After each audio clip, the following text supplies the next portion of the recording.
বনমন্ত্রী হয়ে ধান কেনাবেচা করতেন জ্যোতিপ্রিয়। ইডির হাতে চাঞ্চল্যকর তথ্য। প্রাক্তন খাদ্যমন্ত্রী তথা বর্তমান বনমন্ত্রী জ্যোতিপ্রিয় মল্লিক রেশন বণ্টন দুর্নীতি মামলায় ধৃত। অরণ্য অভিযানের পরই ইডির হাতে এসেছিল বহু চাঞ্চল্যকর তথ্য। আবারও বন দপ্তরের তল্লাশিতে নতুন চাঞ্চল্যকর তথ্য উঠে এল ইডির হাতে। পাওয়া গেল চাষিদের সঙ্গে ধান কেনা বেচা নিয়ে ১০০টি চুক্তিপত্রের হদিশ।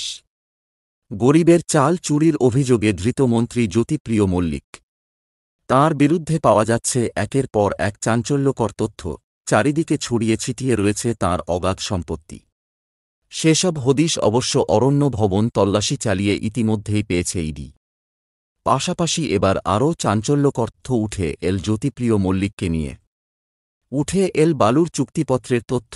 জানা গেল, চাষিদের সাথে ধান কেনা বেচা নিয়ে ১০০টি চুক্তিপত্রের হদিশ পেয়েছে ইডির আধিকারিকরা।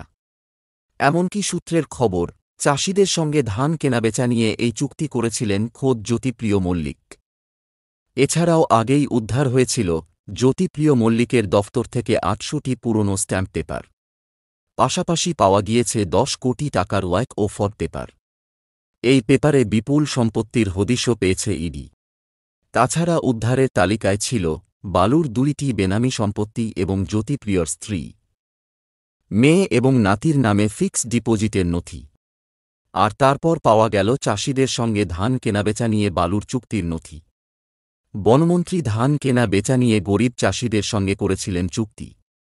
গরিবের চাল চুরি করতে আর কত পথ তিনি অবলম্বন করেছিলেন, তা ধীরে ধীরে বেরিয়ে আসছে তদন্তকারী সংস্থার সূত্র ধরেই।